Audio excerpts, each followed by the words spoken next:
The views and opinions expressed do not necessarily represent those of Access Fort Wayne, the Allen County Public Library, or any other supporting group.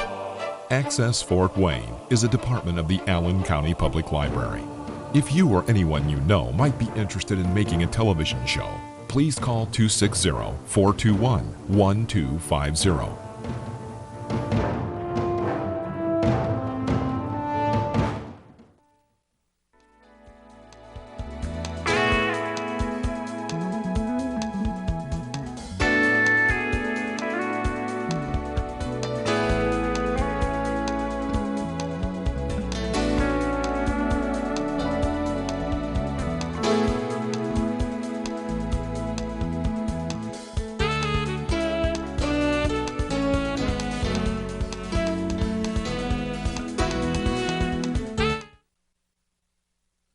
Welcome to the Cashman Mind, Body, Spirit Show.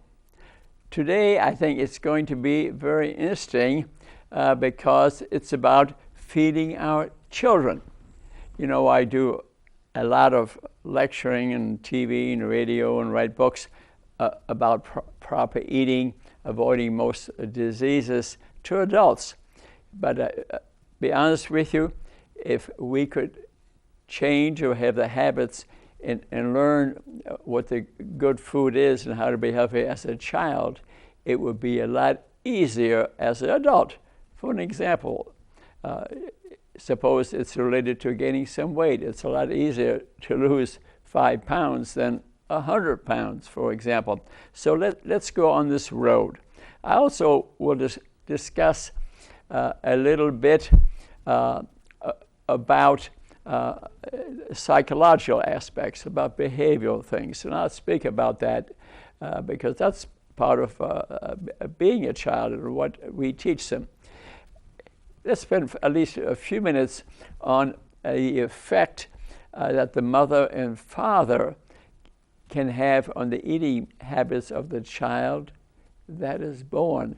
The genetic script, incidentally, that tells our DNA and RNA how to develop and what to do is affected by what mother and father have been eating, whether they've been smoking or drinking alcohol, what type of food will affect their genetic structure of the DNA. So when the egg and the sperm from mother and father are fertilized, it will affect this child growing in the uterus.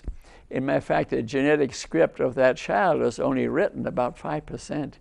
Yeah, 95% is what the mother is consuming and eating and doing, whether she's playing music or not, which will affect even the brain, because the first thing to develop in a baby is the ears. So what they hear, whether you're playing music or whether you're dancing, it's like the Mozart effect, will affect the child. And when the child is born, whether it's born by C-section or by natural birth, will affect the child again. And the reason is this: when the child is naturally born through the vagina, its face gets covered with the bacteria and viruses that are living in the mother. That's the beginning of the GI tract, the biome of the infant. The biome is not fully developed till 4 years of age. So if they have a C-section, the child's face was not covered with the viruses and bacteria that make up your GI tract, which determine your health. Frankly, you are what your biome is. That's who you are. So that's sort of the beginning.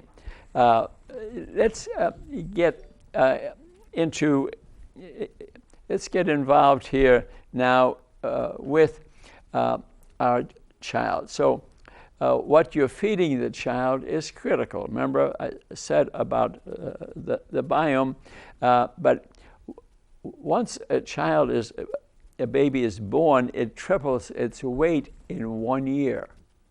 Wow, that's a lot of growth, and it grows about 9 inches. These are averages I'm giving you. The second year, it grows about another third. So a tremendous amount of growth occurs in the first couple of years at a much higher rate than when they're older. So what we feeding them is critical. So nourishing foods are important, and mother's milk has the best growth factors, the best fats. We generally give the mother's milk a few months, maybe the average is around 4 or 5 months. Actually, you can give the mother's milk for a couple of years, and you would have the child with the largest brain, the healthiest body. Yeah.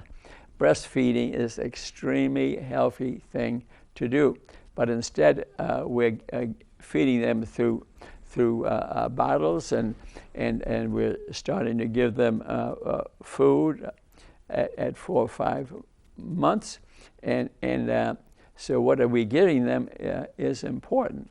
And as they grow and at the end of the school system, you should take some interest in what the schools are giving them. And for some kids are going to school at age 4 now. Okay, here's about 10 different ways that you can influence them. So develop an open and positive and communicative relationship with your child's teacher. Meet the teacher and get involved in the PTA and at school, and how they're treating your children and what are they feeding the children. Look at the vending machines and look at the food in the cafeteria. Maybe walk through the food line, because some educational systems, they feed them a lot of sugary foods. Well, you're good. And a child may eat a large meal and affect the health of the child. It's gotten a little bit better. They've removed most vending machines from schools, but some schools still have them because the school board and the schools are making some money from these companies that sell these products. So you have to kind of have a look at it and maybe tell the principal, I don't want this machine for this soda pop in this school, and maybe go to the school board if you have to. So look at the teacher, look at the class, look at the principal. Are they healthy? If they're not healthy, a pretty good chance they're not teaching your child good health. Does the school have some gardens? Do they have a cooking class? And if they do, even if not everyone has to attend a cooking class, insist your child attends a cooking class. But again, find out what they're teaching them too. If you go to a cooking class and it's unhealthy food, well, that's not any good. Take a walk through the lunch line, look at the food. Are they serving milk and sugary sodas, for example? And I'll tell you about the dangers of cow's milk shortly. So it's very important that you pay attention to what you are eating, so you're a good example for the child, and then what you feed the child. And so try to demonstrate a healthy lifestyle, proper nutrition, and exercise yourself, because your child is more likely to exercise also. So keep healthy food in the house. Walk around your house and toss out everything, that sugar, the booger, and the hooker, and alcohol and cigarettes and things that don't belong in the house. So a good habit too is to have children participate in food preparation. Mark Hyman, a very famous doctor, many great health books, his family does not start the evening meal till he arrives home in the evening. Not every one of us could do that, but a wonderful habit. Have at least one family meal. I know I used to do that, and when I would come home, I'd have eat dinner with the family. What's good about it is you can discuss family things during that time, teach some good habits, and find out what go around the table, let each child give a chance to talk and see what's going on in their life. Most of us now have gotten so busy that hardly anybody is doing that. I know that happened to me. I kind of got too busy. I got home at 8 or 9 and they've eaten by then. But I highly encourage you to have at least one family meal. And if you can't do it during the week, maybe do it on the weekend. I think it is a very good thing to do. So, and then demonstrate to the children that you eat healthy food, because if you look unhealthy, you eat unhealthy food, and you're smoking and drinking alcohol and have wine with dinner, what do you think your children are going to do, especially if you're smoking a cigarette and consuming alcohol during dinner? That's what they'll be doing as they grow up.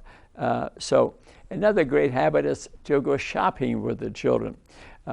Spend about a half hour a week deciding what you're going to buy, write it down, and then try not to buy anything that's not on your list. That will save you time. It will also save you money. But as you're taking the children around the food market, show them what good food is, what bad food is, and demonstrate by buying the good food. So it's important for you to know what they're eating at school, and you're teaching them a proper culture at home and when you go buy the food. So shop with the family. I encourage you to eat a snack or a meal before you go, then you're less likely to buy sugary foods. Incidentally, they're usually on the outside of the market, but not always. In Europe, they do not allow advertising for food to children. Here in the United States, they have a certain age, but in Europe, you just can't do it. They don't allow advertising of medications nor food, so they're less likely to take unnecessary prescriptions and eat bad food. The food industry has processed the food. They've added sugar and chemicals so that you would seek to buy their product, when in reality it may be very unhealthy. And actually, that's what's happened. These fast food places now, unfortunately, don't exist just in the United States or our town, for example, where you can buy food, eat fast, and other times it's food that's very unhealthy. These fast food restaurants, whatever you want to call them, have spread to China and India and Russia and different countries, and made them unhealthy when they were eating fairly healthy beforehand. Matter of fact, the certain food company was kicked out of Russia, and I actually think that the nation probably will be healthier for it. But unfortunately, I saw on TV, they then copied that fast food company, and they're serving the same food. Okay, so and teach the family how to eat out. You can't generally go to a restaurant, although they'll have tempting food that's not healthy.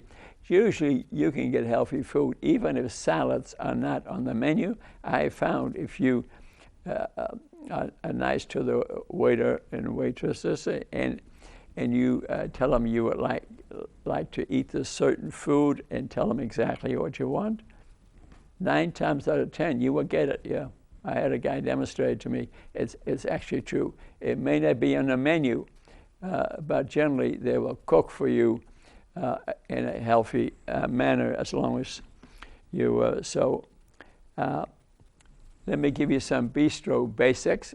You notice I have this book here, The Bistro. Don't make fast food a habit. I mean, occasionally, I think we all have no time, and that's where we go.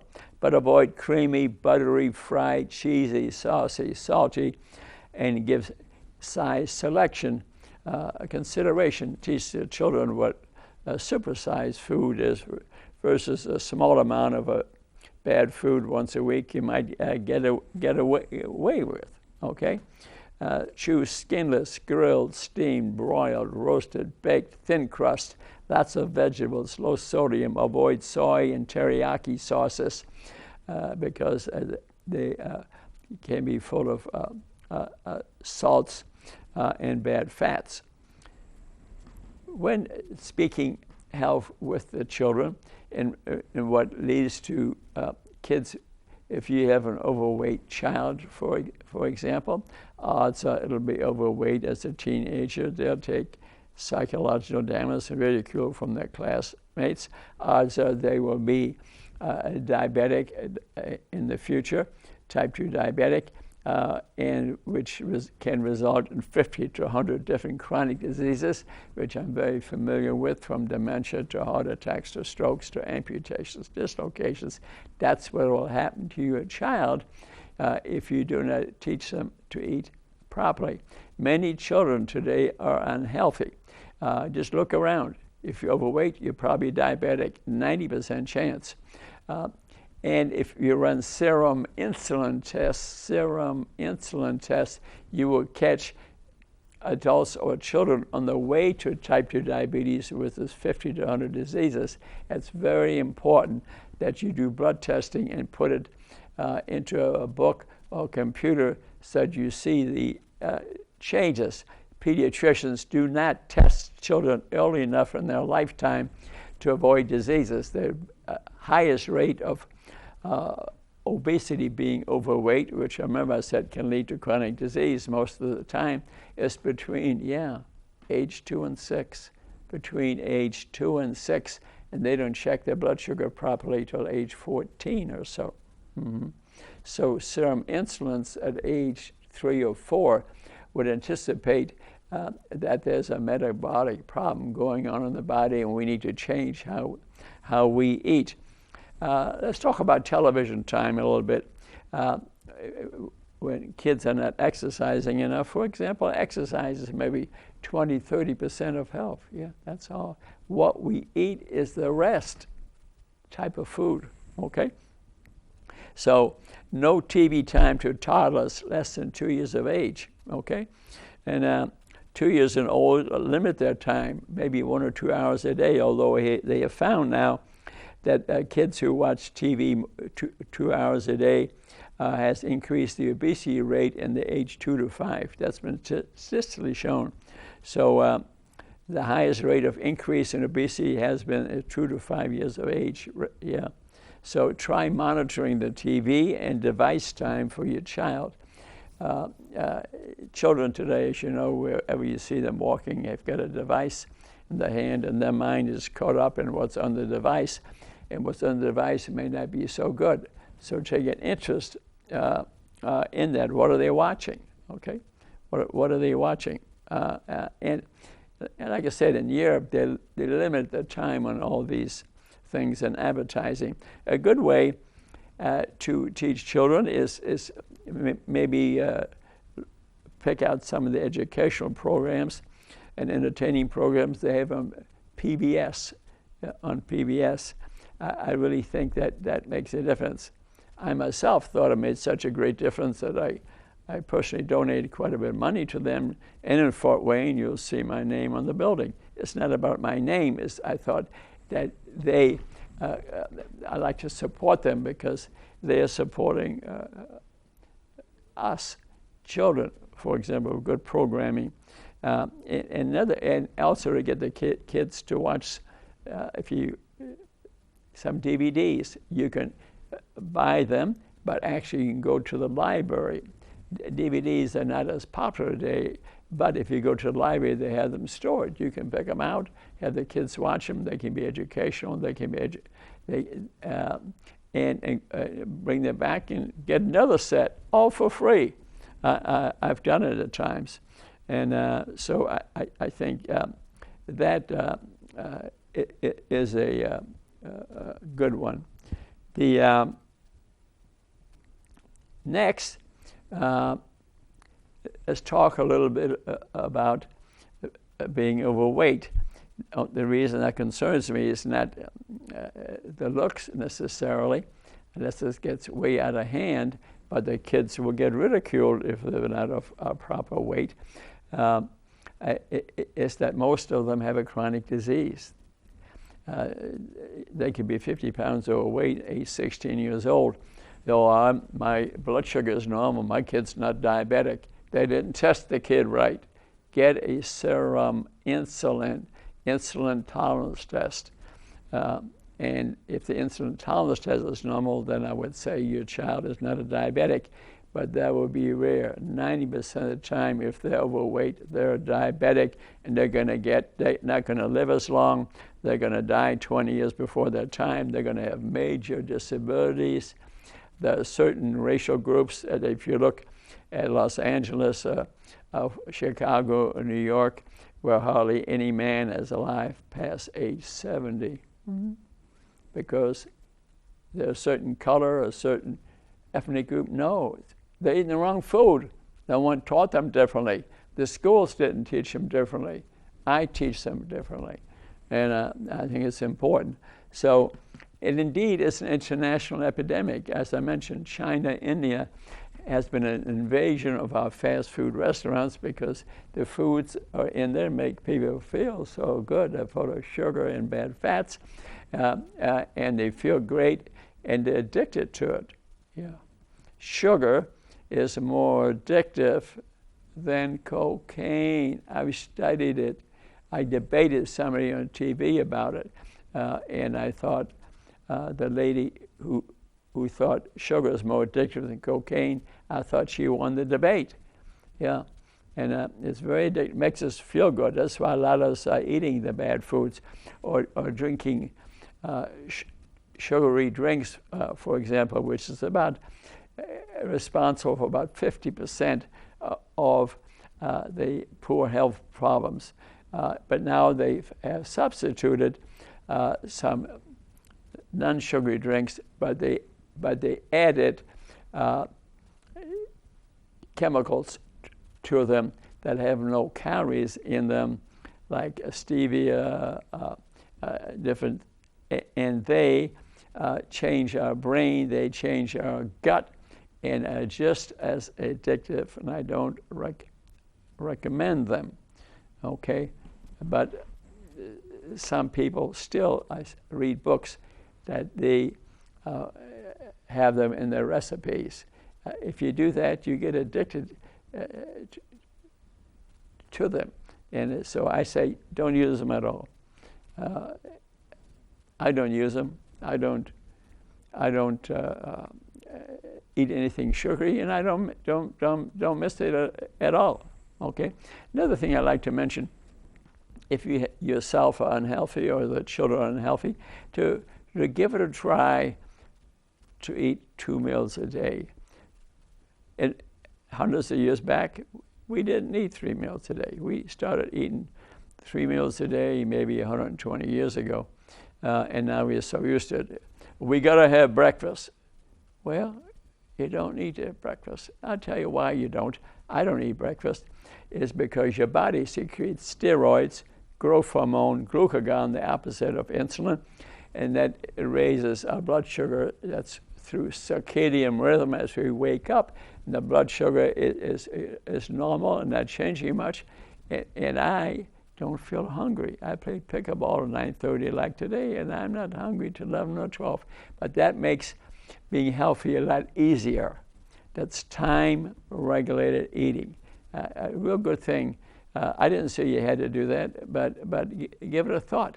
In these books for children, I don't even see that brought up, which is, I think, is a mistake. You could almost eat anything you want to. Those other 2 meals, time-regulated eating. 16 hours I'm fasting, 8 hours I'm eating. That 8 hours, if you eat one of the meals healthy, you'll get almost guaranteed to be healthy. If you ate what you usually eat in that 8-hour period, you'll probably be healthy anyway. Try what works for you. But for me, at age 39 for the 47th time, on my blood work I had done last month, I gladly show anybody a copy who wants to see it. At this age, it's 100% normal. It wasn't always that way. My dad had a daughter in New York. I know what lousy food is. So let's talk about some. You might say, how do I know my child is overweight? And that's not easy. For adults, We have body mass index, but for children they have a special formula. But you can reach it online. Google BMI infant. You can use their calculator and come up with some figures. But industry, and I think education and medicine, has made it a little bit confusing as to what an overweight child is. So spend a little time with that. And but like I said, start by being participating and being interested in it, and see if you use their calculator. Google BMI. There is a very detailed website where you can put it in there, but I found it to be confusing. But here's some tips to chase away your child becoming chubby. In the beginning, no diets. First couple of years, I wouldn't put them on any diet, but let growth catch up and let them pick up some weight. But that can get confusing. You could have an obese child 1 or 2 years old. So you got to pay attention. But choose family foods and good role modeling and praise them if they eat right. Let's face it, if you're unhealthy, 80% chance your child will be unhealthy. Your child will die at a younger age, maybe even be disabled, and so will you. We don't want that. That's the reason we have this show. And drinking milk, which almost mother's milk has the healthiest fats, and that is the best for a child. Cow's milk is not healthy for you. I brought with me today a book I would like you to read to get great detail information. That's by Joseph Keon, and the name of the book is called Whitewash. This book, I'd be honest with you, will give you such detail about milk, and especially cow's milk. You know what they do? When a calf is born, they inject it with a growth hormone. Mm-hmm. Yeah, sold by a pharmaceutical company. The company that did that is in Indiana. It was so embarrassed to do it. They put a different name on the company. I noticed last year they sold the company. It was just too embarrassing. Because what happens to the calf grows tremendously. Then they put it in a cage, and they do that to increase milk production times 10 because that's what they sell. But while they're in the cage, you put in pesticides, herbicides, and when your child is drinking milk, that's what they're drinking, the hormones and chemicals that were injected and sprayed onto the cow. So what happens to the children? They start menstruating at age 8 instead of 14, for example. That exposes them to estrogen for a longer period of time, and that causes a lot of harm in the body. They're more likely to get diseases. So I don't recommend cow's milk, but I want you to have other information besides what I'm telling you, and read the book. The proteins in cow's milk called casein is carcinogenic. Those children are more likely to have cancer. Also, the milk, the lactose, the milk that is in cow's milk, many humans do not have the proper enzyme to break it down. So lactose in milk, and then we have to have lactase to break it down. Asians don't have the enzyme at all, so they don't drink milk.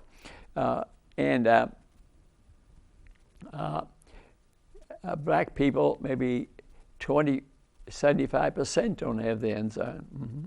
Mm-hmm. So they're going to have reactions in their GI tract. They're going to have increased rates of disease and cancers because of that. And white people, maybe 50% have the enzyme, but it changes as we get older. For example, myself, being a young guy, 39 for the 7th time, I've had a problem with lactose intolerance. I don't drink milk, but I was having a cheese product, and I was getting this pain here, and I thought I was having a heart attack. And I had it a few times, and I stopped eating cheesecake, and lo and behold, all these symptoms went away. So it's important to pay attention. So lactose is not healthy either. So drinking milk it's not a good idea for your child to use coconut milk or walnut milk if you feel that you have to give them some of that. But it's a fascinating subject, and we have to pay attention to that. And sometimes we can use food swaps. Like if we don't tolerate meat, we can eat beans or legumes or tofu or nut butters or poultry, fish, shellfish. And from cow's milk, we can switch to soy milk or coconut milk or almond milk. Fish, if we don't tolerate that. Some of us have allergies to these, so we can switch the other way to meat or poultry. And peanut butter has a lot of allergies associated with it. You can switch to sunflower seeds or sesame seeds. And wheat, we can switch to oats, millet, or quinoa. So sometimes kids have sensitivity, but we can switch to something and reintroduce those foods months later, and the allergy may have gone away. So we do change because our biome changes as we get a day older. Symptoms of food sensitivity in babies: gas, increased sucking in the pacifier. A minor amount is no problem, but as a baby matures, generally, this is less of a problem. Okay, so keep that in mind. Babies can have allergies to beans, legumes, cabbage, broccoli. They can have allergies to that too. But peanut butter is the most common one, most food allergen. And in 2015, they did a study on the symptoms. You can get eczema, eggs, you can have allergies. But if it's peanuts or eggs, generally, I think you should see a pediatrician and see what he says about it. Symptoms of food sensitivity can be a child can pass gas, increased sucking of the pacifier. A minor amount of that is no problem, but as the baby matures, generally this is less of a problem. But after seeing the pediatrician, maybe you could try to introduce them again at 6 months of age or so. If there's mild eczema from peanut food, you can introduce it 6 months later again. But peanut allergies can be fatal too, so maybe best to forget about it, okay? But identifying them can be difficult, but the child may complain of itchiness, diarrhea, nausea, vomiting, stomach pain, repeated coughing, can all be symptoms of allergy. And the most common ones we said are cow's milk, eggs, fish, peanuts, shellfish, tree nuts, wheat, because of the lectins in them. So what's the deal with baby cereals? Babies 3 to 4 months old, don't recommend giving them rice cereal, for example. It's nutrient poor and other rice issues, because rice is what? It's a sugar. You're going to get addicted to sugar. So breast milk is the best milk. Clearly, breast milk, all veterinarians know if you give the milk of one species to another, that species will die almost every time. Every veterinarian knows it. We tolerate it a little bit, but remember, we have a lot of illnesses to it. So I think I forget about cow's milk. And if you need milk, you don't have to absolutely need it, but you can use coconut milk or almond milk, for example. Energy-rich foods. All infants have small stomachs, so to give them high energy, good foods is helpful. We should emphasize nutrient food, though, on every bite. Here's a good one. I think it works to use some toast, but use keto toast. That's toast made from good fats. You can Google that and find out. Some cookbooks tell you how to do it. I have some keto bread made from good fats. Give the infants some mashed avocado on keto toast.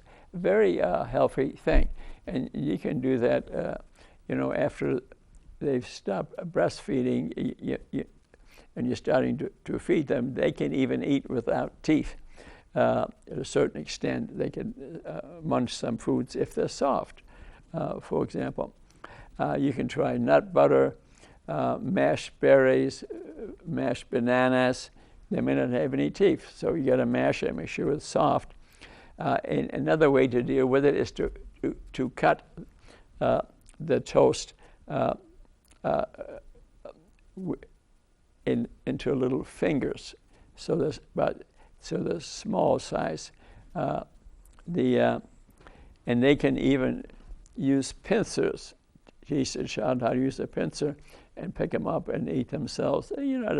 Every child is different. It may be 8 months, and maybe 6, 7, or 9 before they know how to do it.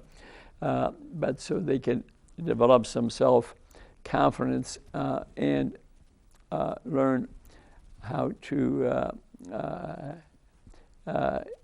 eat protein. And you say, well, I got to have protein, okay? What people don't understand is you don't have to eat meat to get protein. I didn't say don't eat meat, but there's some protein in all the vegetables. It is almost impossible not to get enough protein.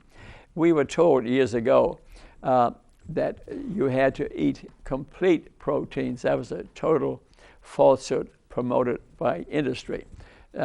So toddlers need protein for growth, tissue repair, muscle repair, for hair and skin and hormones, healthy bones, healthy immune systems, and so it's important.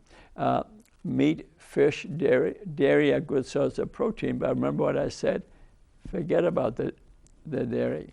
And you can get plenty from the things I mentioned. 1 ounce of roasted chicken breast equals about 9 grams of protein. 1 ounce of beef, about 7 grams. Lean pork, 7 grams. 1 ounce fish, halibut, salmon, flounder, 65 grams. And depending on what the child weighs determines the amount of protein they need, and I'll discuss that with you a little bit later. Fat stores energy, transports the vitamins A, D, E, and K. Remember I said good fats. Guacamole would be a good fat. Olives would be a good fat. And fats are important for central nervous system development. Our brain is mainly fat, yes. The glial cells of our brain make most of the cholesterol, so when you hear about taking statins to lower the cholesterol, don't do that. I discussed that in one of my other shows. You might look at it. Statin drugs are dangerous. But before you stop yours or start taking it, read or listen to my YouTube TV show I did on that a few weeks ago, or read one of the books. Dark Side of Statins would be one book. Another big one, yellow book, is by Dr. Evans.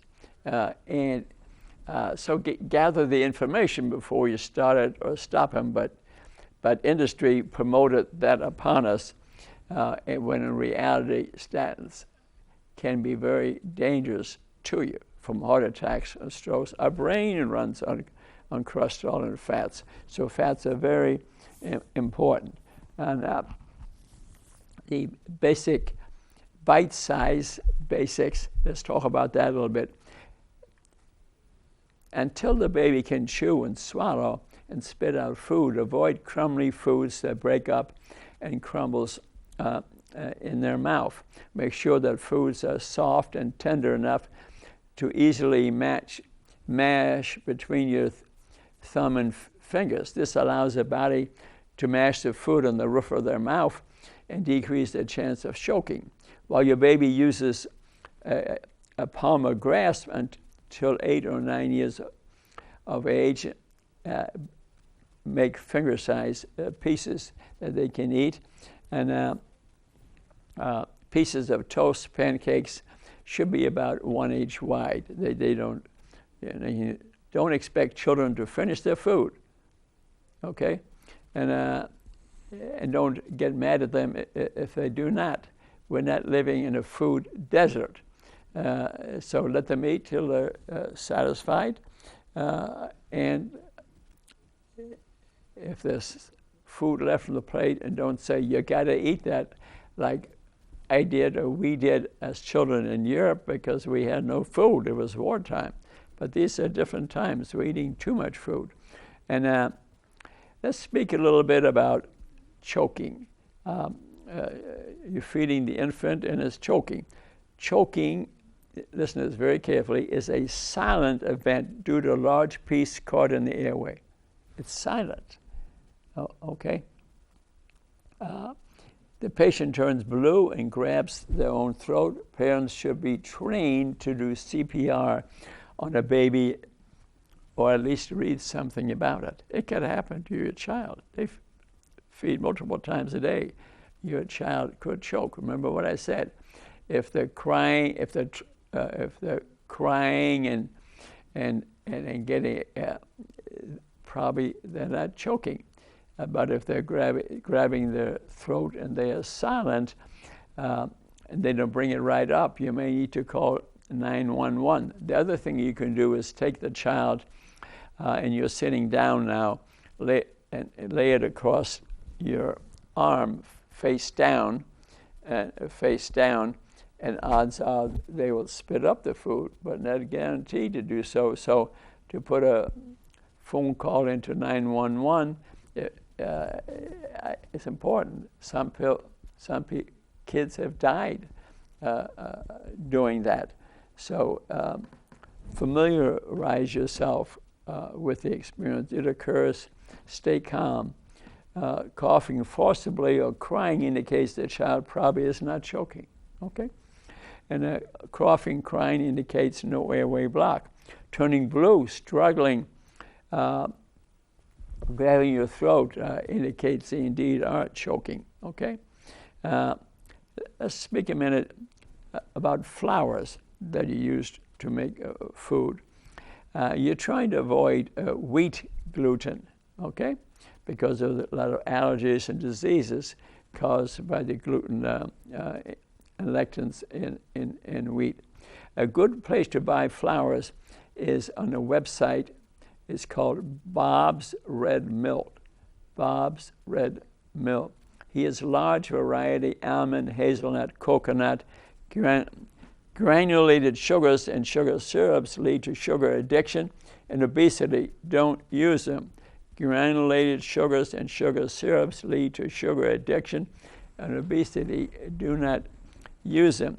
If you go to the health food section, even in big markets, you will generally find Bob Red Mill's variety of flours that are healthy and don't have the gluten products in them. And let's talk about desserts a little bit. Most children want a dessert too. Like I like a dessert, but I'm only weigh 134 pounds, so I must be eating 2 meals a day. That lets me get away with that. I do a lot of exercise too, play pickleball and take a walk every day in nature and sing to the birds. They sing back to me. That I may get away with the dirt, but if this child is watching television all day and not exercising at all, they're not going to get away with the dessert. So you have to evaluate the situation. And because I think I have it, I think we make a certain amount of glycogen for energy, 100 grams in the liver, 400 grams of glycogen in the muscles, and I do enough physical activity that probably if I eat a dessert, the sugars get converted to glycogen, and I don't gain weight. If you're eating so many sugary products, insulin will push the sugars into the cell, and the cell will either use up as energy or convert it to glycogen or to fat.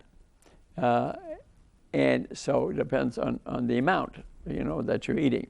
And so desserts a lot of times have in them artificial sweeteners, which I talked about before, which, although they have no calories, they affect your brain. Your desire for sweets in your GI tract changes those bacteria too. And they're so sugary, the next thing you want to eat is something sweet. Now you're going to gain weight. Okay, so I don't recommend using artificial sweeteners. And there's talk about stevia is safe. It may be from a plant, it may be the safest of them, but still it may lead to sugar addiction. I don't recommend them.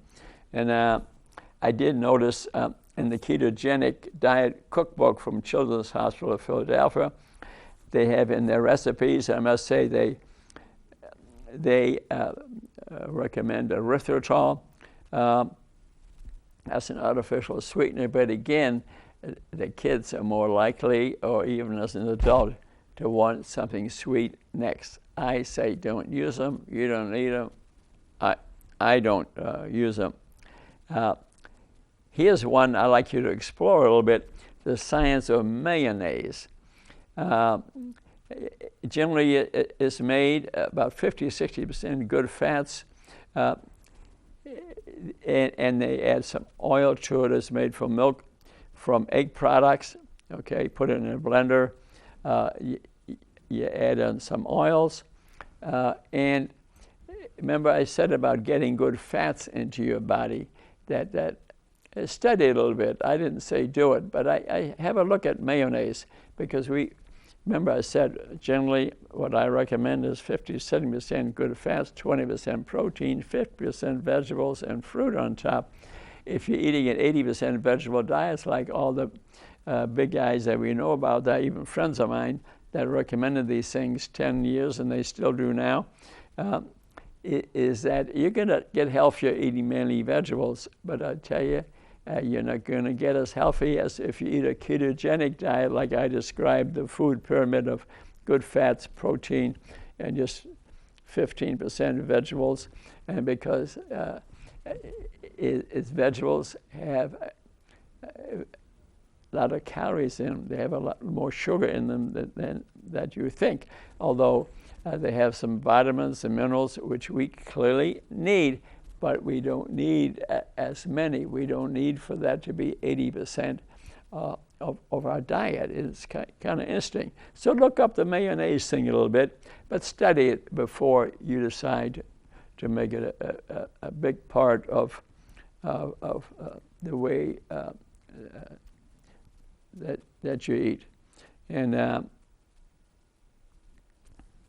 let's talk about a little bit daily nutrient needs for 1 to 2 year olds. Okay,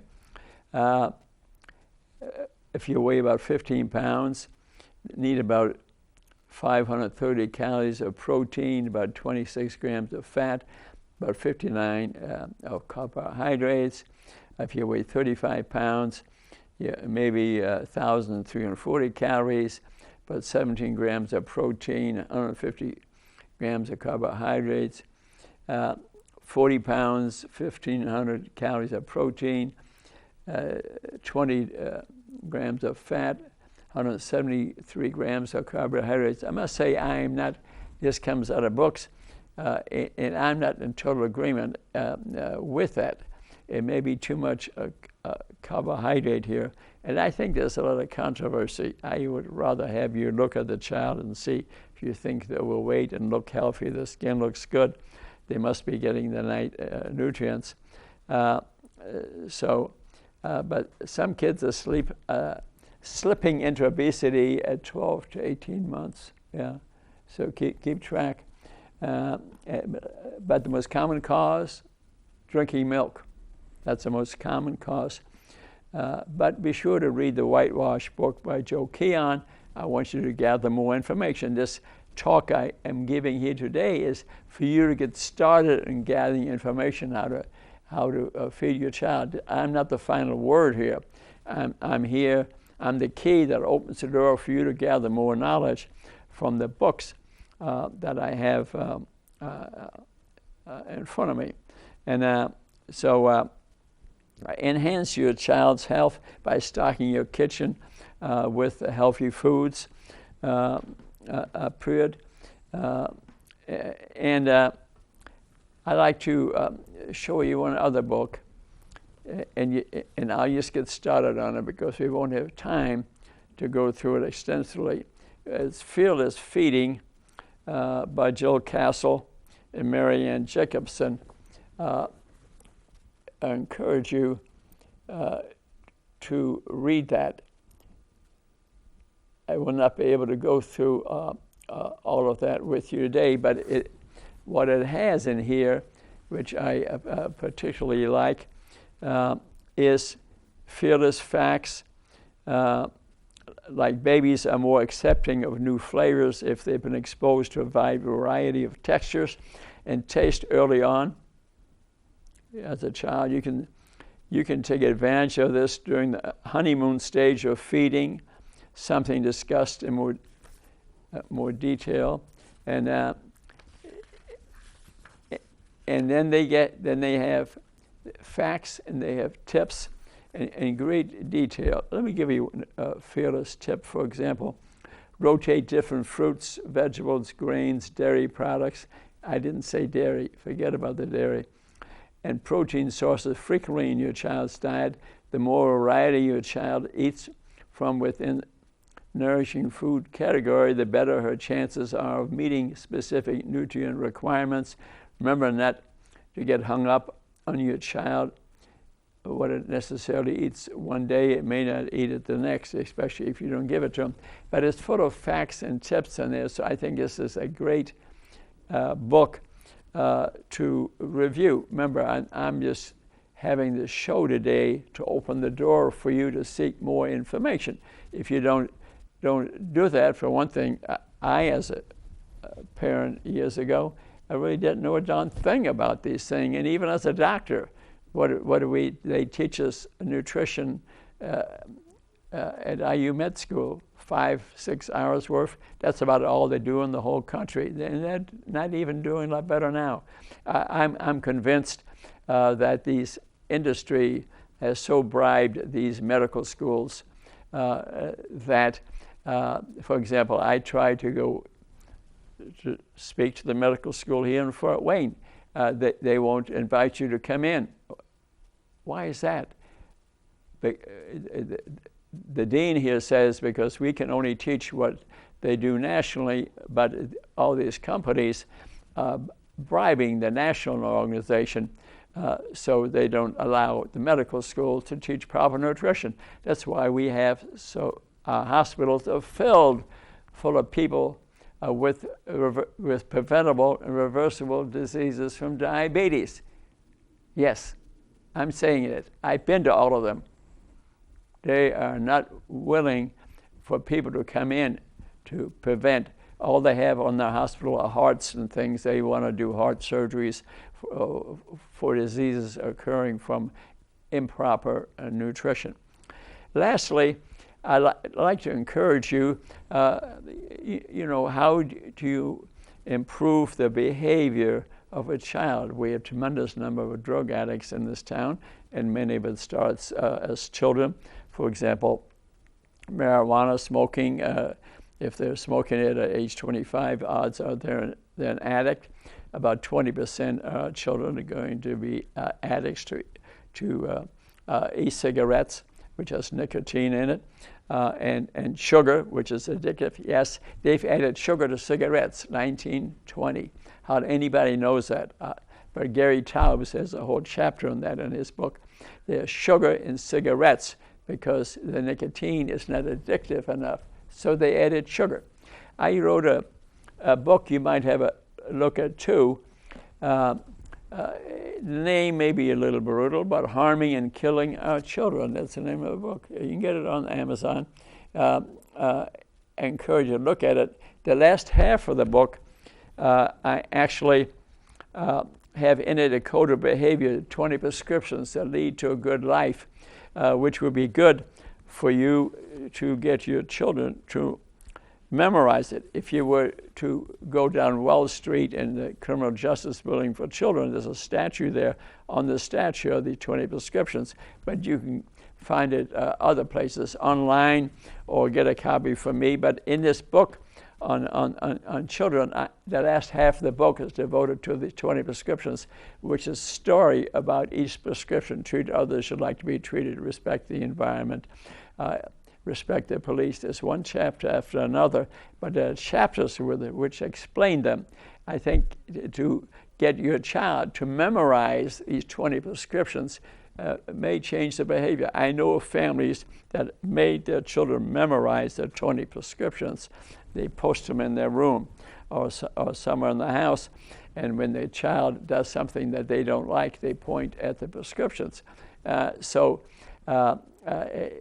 It's almost like the Ten Commandments, except you can't teach church in the schools, but you can teach the 20 prescriptions because they're not religion, okay? I did that to penetrate the school system, but the school system in Fort Wayne refused to accept this for the kids to memorize. I think maybe we'd have less crime. We'd have better children. I don't know. I'm just trying instead of sitting there and see what I watch on television every day. People get knifed or shot to death when maybe at a young age where we teach children how to eat properly, we also teach them how to behave properly. This might be a way. At least I'm trying. Have a look at it. See what you think. If you can't find a copy of it, contact me. I got it in little cards. If I have the statue that's standing in front of the building there on Wall Street, that's a picture of the statue, but the prescription's actually written on there. And I asked the guard there, and I told him about the head of the school system not accepting them for kids to memorize in the schools. And you know what he said to me? He said to me, Dr. Cashman, he said, we now have a different head of the school system. Why don't you try again? Well, that's exactly what I'm going to do within a week or two. Give it another try. I don't look back. I look forward. And I hope you look forward and teach your kids a code of behavior, proper eating. But remember, you as a parent should try to be an example. We all change as we go on, including myself. My dad had a deli in New York. I know what bad milk was. I drank it all the time. I had acne on my face. So we can change. You can change. Why did I do this show today? Because I love you. I care about you. And let's live to be 100 so you can beat me in pickleball or tap dance with me, something I do every day. I love you. Thanks for watching the show. You can go on YouTube and see about 500 of my previous shows, or Facebook, and look at my podcast. Only 10 minutes. Bye-bye. Thanks so much for watching.